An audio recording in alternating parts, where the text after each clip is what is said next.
Mapagpalang gabi po sa ating lahat at muli po tayo magbabasa po dito sa ating ginagawang daily devotion. Nasa chapter 50 na po tayo. Ito na po yung last chapter. Dito po sa Genesis, purihin po yung Panginoon. Bagaman po may mga pinagdadaanan tayo sa buhay, na problema, pagod sa trabaho, pero patuloy pa rin po tayong binibigyan ng kalakasan ng Panginoon upang mabasa po natin ang kanyang mga salita. At dito nga po sa chapter 50, ang verse po na paatang po sa akin ay dito po sa chapter 50 verse 1 to 5 po. At sinasabi po sa talatang ito, verse 1, niyakap niyo siya ang kanyang ama at umiyak at hinatkan. Pagkatapos intusan niya ang kanyang mga manggagamot na imbalsamuhin ang bangkay. Ayon sa kaugalian ng mga Ehipsyo, 40 araw ang ginugol sa paggawa nito at 70 araw na nagluksa ang bansang Ehipto. Pagkatapos ng pagluluksa ay Pagkatapos ng pagluluksa, sinabi ni Jose sa mga kagawad, pakisabi ninyo sa paraon, excuse po, inihiling ng aking ama bago namatay na doon ko siya ilibing sa libingan ng kanyang inihanda sa Kanaan, at aking naipangakong susundin ang kanyang bilin, kaya humihingi ako ng pahintulot na daling ko roon ang kanyang bangkay at babalik agad ako pagkatapos. Amen. Dito po sa talatang ito ay makikita po natin yung pong pagdadalamhati po ni Jose sa pagkamatay po ng kanyang ama. Makikita po natin dito, tinawag po ni Jose ang mga manggagamot sa Ehipto upang imbalsamuhin ang kanyang ama. Ayon sa kinaugalian po ng mga Ehipsyo ay 40 araw ang ginugol sa paggawa nito at 70 araw na nagluksa ang bansang Ehipto. Dito po makikita po natin sa verse 1 to 3 ito na kung ano po yung nakita ni Jose na kinakaugalian sa Ehipto, ay siya po ay sumunod, siya po ay gayon din po ang kanyang ginawa. Bagaman po siya ay hindi po siya mismo na taga-Ehipto, siya po ay dayuhan doon, na siya nga po ay nagmula sa Hebreo. Pero dito po natin makikita na kahit po si Jose ay isang gobernador doon, ay sumunod po siya kung anong pinakaugalian na sinusunod sa pagluluksa sa bayan po ng Ehipto. At pagkatapos nga po nung pagluluksa ay pinatawag po ni Jose yung mga kagawad po ng paraon. At sinabi po niya na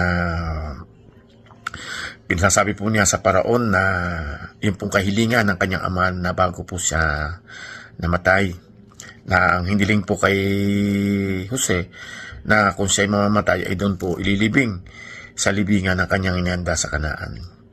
Yun po ang sinabi po ni Jose sa mga kagawad ng paraon na pinararating po niya at humihingi po siya ng pahintulot na para po madala ang bangkay ng kanyang ama sa Kanaan upang doon po may sagawa yung pong paglilibing sa kanyang ama sa hinanda po ni Jacob na libingan niya sa Kanaan. At dito po natin makikita na kahit po si Jose ay isang may makapangyarihan sa bayan po ng Ehipto, ay humihingi pa rin po siya ng pahintulot upang may sagawa po yung matiwasay na paglipat po ng bangkay ng kanyang ama na papunta po doon sa Kanaan para doon po may sagawa yung paglilibing, kasi yun po yung binilin ni Jacob sa kanya na bago siya mamatay. Pero kung sa buhay po rin natin minsan, tayo bilang isang anak, may mga magulang din tayo sa nakaugalian pa nung una at saka sa ngayon, na kung anong bilin ng ating magulang, yun pa rin ang ating mga sinusunod kung sakaling sila'y pumanaw.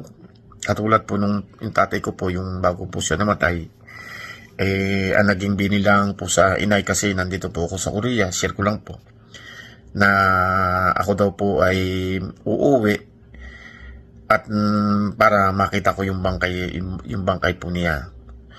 So, ganun nga po ang nangyari, na kahit po ako namatay po siya ng December, kahit kauwi ko po lang po ng May, umuwi po rin ako. Kasi nung time po yun, ay legal po ako. Kasi, yun po yung bilin sa akin ng tatay ko, sa nanay ko, na ako raw po umuwi, para makita ko yung bangkay niya. Kaya, yung pong kaugalian noon, at nakaugalian natin ngayon, kung ano pong mga bilin ng ating mga magulang, sa atin yun pong ating sinusunod. So, purihin po ang Diyos sa pagbasa po ng kanyang banal na salita, at makikita po natin sa mga susunod pong mga mag-share po ng mga verse kung ano po yung mga nangyari pa po nangyari pa po kina Jose, kung paano po sinamahan siya ng mga taga-Ehipto na pagdala po ng bangkay ni Jacob sa Kanaan. So, salamat po, and God bless po sa ating lahat. Magandang gabi po sa ating lahat. Ang ibabahagi ko po ngayon ay makita sa Genesis chapter 50 verses 6 to 10. Ito po ang nakasulat. Sumagot ang Faraon, "Lumakad ka na at ilibing mo ang iyong ama ayon sa iyong pangako sa kanya." Sumama kay Jose para makipaglibing ang lahat ng kagawad ng Faraon, ang mga may matataas na katungkulan sa palasyo at ang mga kilalang mamamayan sa buong Ehipto. Kasama rin ni Jose ang kanyang mga kapatid at ang buong sambahayan ng kanyang ama. Ang naiwan lamang sa Goshen ay ang maliliit na bata, mga kawan ng tupa, kambing at baka. May mga nangangabayo, may mga sakay sa karwahe, talagang napakarami nila. Pagsapit nila sa gikan sa Atad, sa silangan ng ilog Jordan, huminto muna sila, nagdao sila roon ng luksang parangal sa Yumao. At 7 araw na nagdalamhati roon si Jose. Yun lang po, maraming salamat. God bless. Magandang gabi po sa ating lahat mga kapatid. Ang aking i-share po ngayon ay sa Genesis chapter 50 verse 11 hanggang 13. Nasaksihan ng mga taga-Kanaan ang ginawang pagpaparangal na ito, kaya't nasabi nila, ganito pala magluksa ang mga taga-Ehipto, dahil dito'y tinawag na Abel Misraim ang lugar na iyon. Sinunod nga ng mga anak ni Jacob ang hiling na kanilang ama. Dinala nila sa Kanaan ang bangkay at doon inilibing sa Yungib na nasa kaparangan ng Makpila, silangan ng Mamre, na binili ni Abraham kay Ephron na Hetio. Yun lang po. Amen. Magandang gabi po sa lahat. Ang babasahin ko po ay makikita sa Genesis 50 verse 14 to 16. Matapos ilibing ang ama, si Joe nagbalik sa Ehipto kasama ang kanyang mga kapatid at lahat ng kasama sa paglilibing. Binigyan ni Jose ng kapanatagan ng mga kapatid mula nang namatay ang kanilang ama. Nagalala na ang mga kapatid ni Jose. Sabi nila, paano kung galit pa sa atin si Jose at gantihan tayo ng kalupitang ginawa natin sa kanya?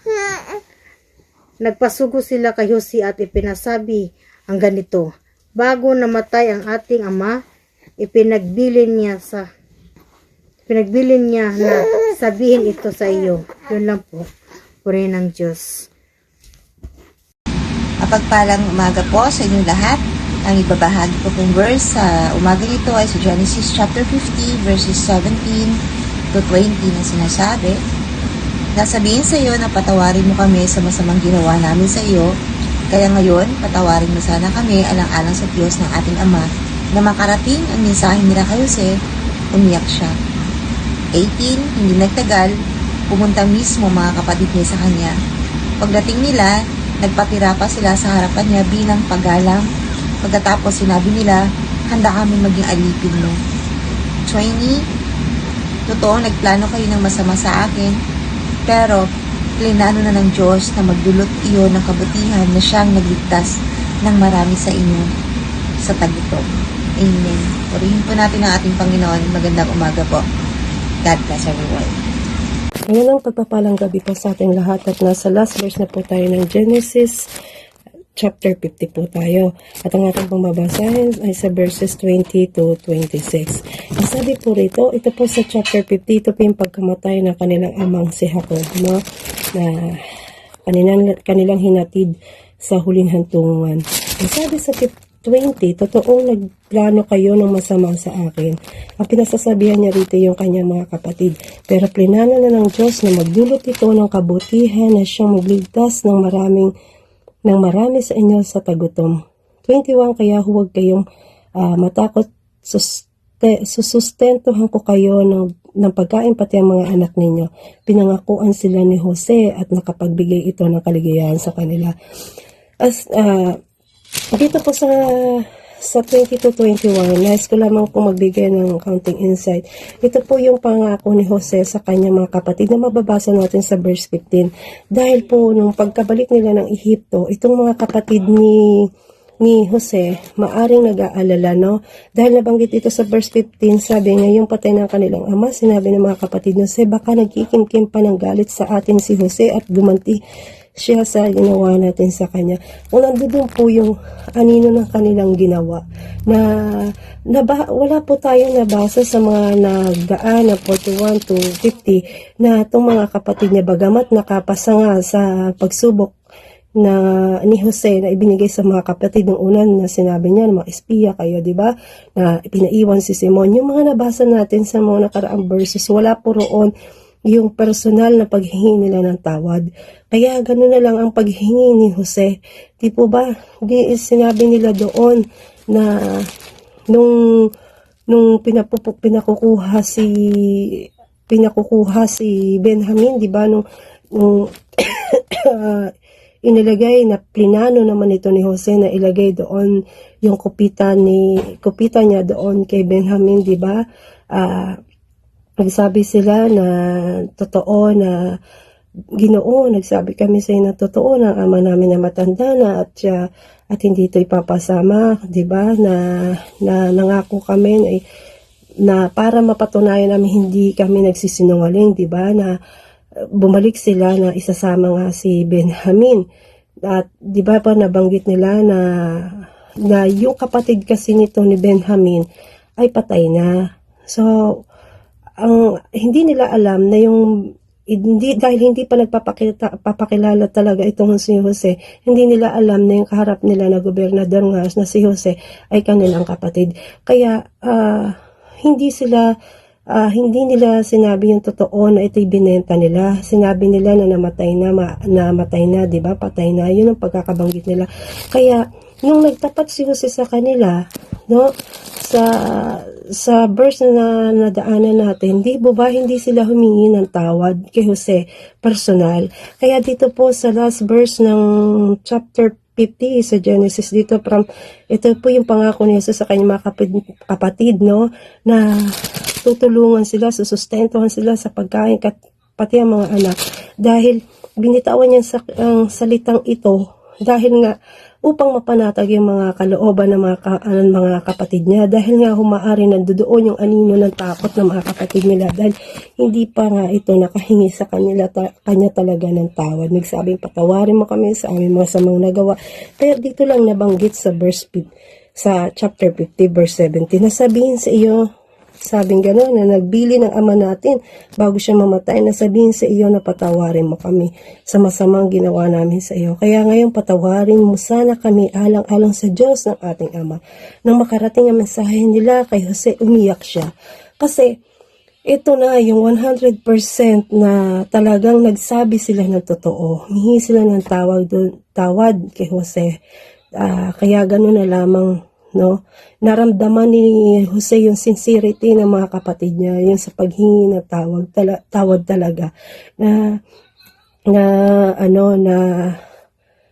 naramdaman niya na totoo talaga itong mga kapatid niya, na doon niya narinig yung paghingi ng tawad. Kaya gano'n na lamang ang kanyang pag-iyak dahil parang sinisinan nila yung sarili nila, no, dahil nga kasi sa nandun yung anino pa ng takot, no? Ganun naman po talaga ang kasalanan talaga, ang paminsan, ang nakakagawa ng takot natin sa Diyos, kaya tayo nahihiwalay sa relasyon sa ating Panginoon. Pero pinatnatag sila ni Jose, no? Sabi ni Jose, totoong nagplano kayo ng masama sa akin, pero plinano ng Diyos na magdulot iyon ang kabutihan na siyang magliligtas ng maraming tao. Talagang ipinaglakip-lakip ng Diyos, no, yung mga mabuti, ginagamit ng Diyos yung mga tao, malapit man to sa atin, o ginagamit ito sa masakit mang paraan, no, malungkot man na paraan, pero ipinapakita lang ng Diyos dito yung kanyang kadakilaan sa kabila ng iyong kapighatian. Yun ang sabi sa Genesis chapter 8, sa Romans chapter 8 verse 28. Ang sabi rito, and we know that in all things God works for the good of those who love Him, who have been called according to His purpose. Alam natin na sa lahat ng nagbigay ng gumagawa ang Diyos para sa ikabubuti ng mga umiibig sa Kanya, sa Kanyang tinawag, ayon sa Kanyang layunin or plano po, no? At nakakalungkot man ito pong Genesis ay dito na rin po, no, na naibanggit yung kamatayan ni Jose dito sa chapter 22. Ito yung pagkamatay ni Jose. Nanatili si Jose sa Ehipto kasama ang buong kasambayanan ng kanyang ama. Nabuhay siya ng 110 taon at nakita pa niya ang mga apo niya sa tuhod sa anak niyang si Ephraim at apo niyang si Makir na anak ni Manase. Itinuring niya bilang sariling anak ang mga anak ni Makir. Ngayon ang pagpapalang gabi po sa ating lahat at nasa last verse na po tayo ng Genesis chapter 50 po tayo. At ang ating pambabasahin ay sa verses 20 to 26. Ang sabi po rito, ito po sa chapter 50, ito po yung pagkamatay ng kanilang amang si Jacob, no? Na kanilang hinatid sa huling hantungan. Ang sabi sa 20, totoong nagplano kayo ng masama sa akin. Ang pinasasabihan niya rito yung kanyang mga kapatid. Pero plinano na ng Diyos na magdulot ito ng kabutihan na siyang magligtas ng marami sa inyo sa tagutom.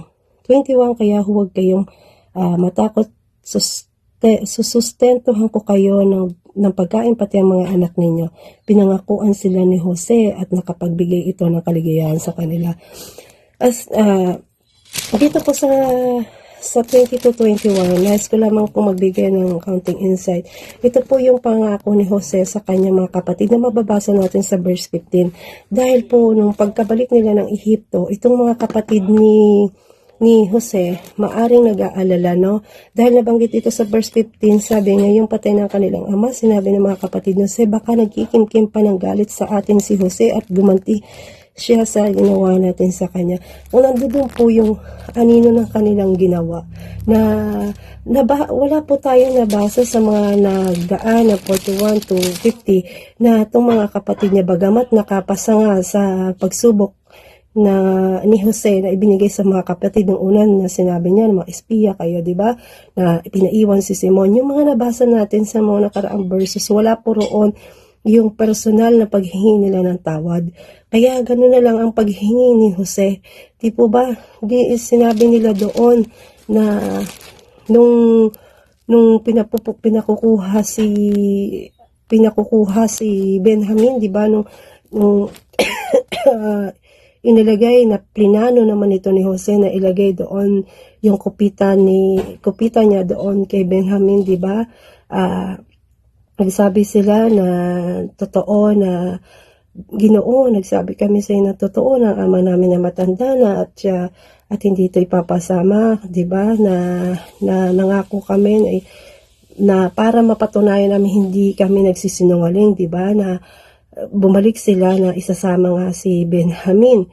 At di ba pa nabanggit nila na yung kapatid kasi nito ni Benjamin ay patay na.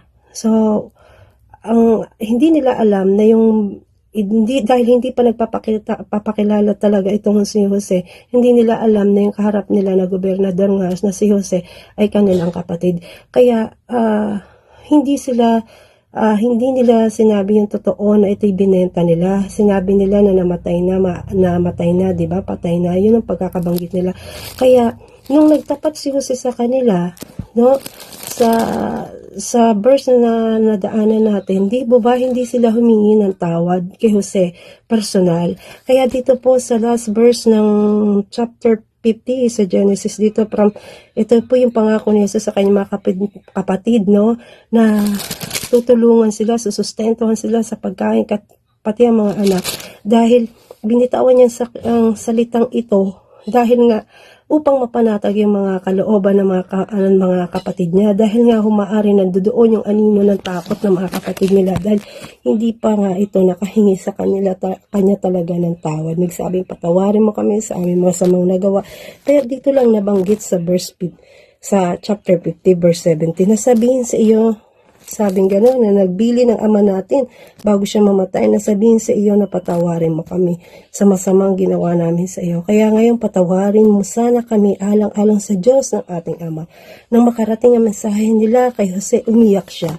Kasi ito na yung 100% na talagang nagsabi sila ng totoo. Humingi sila ng tawad kay Jose.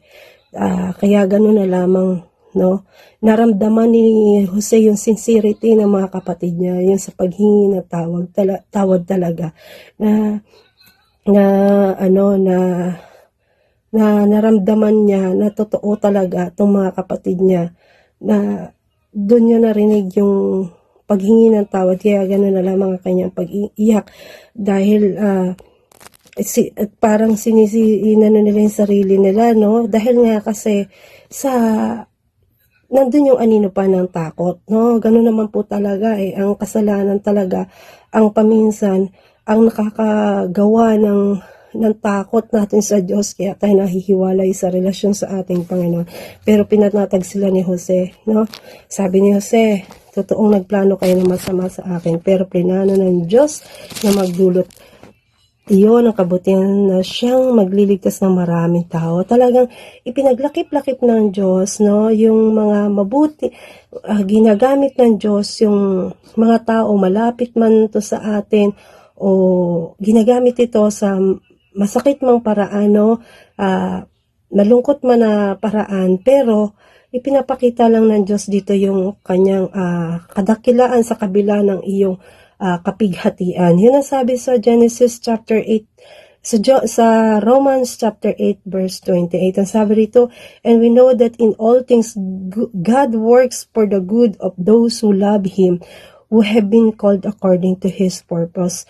Alam natin na sa lahat ng nagbigay ng gumagawa ang Diyos para sa ikabubuti ng mga umiibig sa kanyang tinawag ayon sa kanyang layunin or plano po, no? At nakakalungkot man ito pong Genesis ay dito na rin po, no, na naibanggit yung kamatayan ni Jose. Dito sa chapter 22, ito yung pagkamatay ni Jose. Nanatili si Jose sa Ehipto kasama ang buong kasambayanan ng kanyang ama. Nabuhay siya ng 110 taon at nakita pa niya ang mga apo niya sa tuhod sa anak niyang si Ephraim at apo niyang si Makir na anak ni Manase. Itinuring niya bilang sariling anak ang mga anak ni Makir. Ngayon, Sa mapagpalang gabi po sa ating lahat, para po sa ating devotion, tayo po ay nasa last chapter na po ng Genesis. At sa pagkakataong ito, gusto ko pong ibahagi sa inyo ang Genesis chapter 50 verses 1 to 5. Sabi po dito, then Joseph fell on his father's face and wept over him and kissed him. And Joseph commanded his servants, the physicians, to embalm his father. So the physicians embalmed Israel. 40 days were required for it, for that is how many are required for embalming. And the Egyptians wept for him 70 days. And when the days of weeping for him were past, Joseph spoke to the household of Pharaoh, saying, if now I have found favor in your eyes, please speak in the ears of Pharaoh, saying, my father made me swear, saying, I am about to die. In my tomb that I hewed out for myself in the land of Canaan, there shall you bury me. Now therefore, let me please go up, and bury my father, then I will return. Amen. To God be all the glory. God bless everyone. Ang gabi po sa bawat isa. Share ko lang po yung Genesis 50 verse 6 to 10. At sinabi ni Paraon, umahong ka at ilibing mo ang iyong ama ayon sa kanyang pinasumpa sa iyo. At umahon si Jose upang ilibing ang kanyang ama. At kasama niya umahon ang lahat ng lingkod ni Paraon, ang mga matanda sa kanyang sangbahayan at ang lahat ng matanda sa lupain ng Ehipto. At ang buong sangbahayan ni Jose at ang kanyang mga kapatid at ang sangbahayan ng kanyang ama, ang kanila lamang mga bata at ang kanila mga kawan at ang kanilang bakahan ang iniwan nila sa lupain ng Gosen. At umahong kasama niya ang mga karo at mga nangangabayo. At yaoy naging totoong malaking pulutong. At sila'y dumating sa giikan ni Tad na nasa dako pa roon ng Jordan. At dooy nanaghoy sila ng malakas at kapait-pait na panaghoy. At naging pinanangisan ang kaniyang ama na 7 araw. Amen po. Salamat po sa bawat isa. Magandang umaga po sa inyo lahat. Ang isi-share ko po ngayon, Genesis chapter 50 verse 11 to 15. And when the inhabitants of the land, the Canaanites, saw the mourning in the floor of Atad, they said, This is a grave whose mourning to the Egyptian. Wherefore the name of it was called Abimelech, which is beyond Jordan.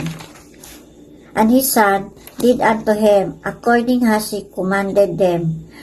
For his son cried him into the land of Canaan, and buried him in the cave of the field of Machpelah, which is Abraham, both with the field for a position of a burying place of Ephron, the Hittites before Mamre.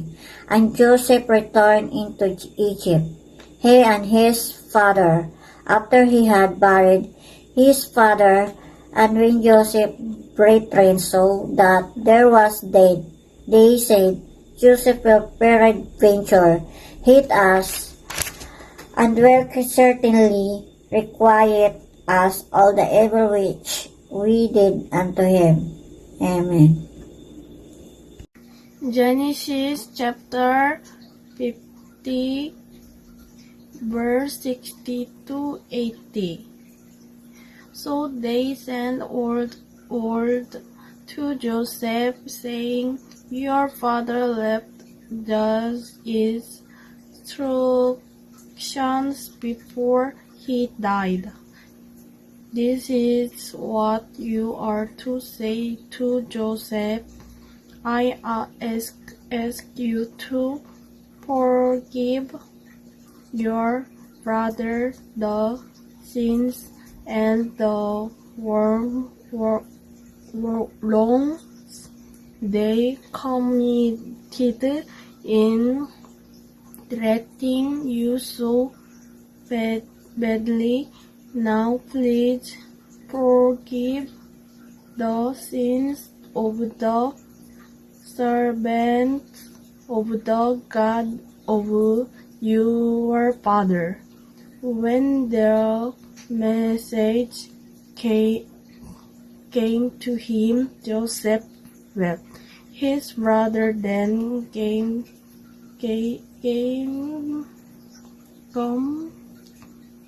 and there themselves down before him. We are your slaves, they said. Amen. Ngayon babasahin ko po Genesis chapter 50 verse 19 to 21. But Joseph said to them, Don't be afraid. Am I in the place of God? You intended to harm me, but God intended it for good to accomplish what is now being done, the saving of many lives.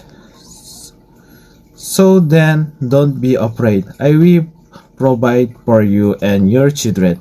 And he reassured them and spoke kindly to them. Amen.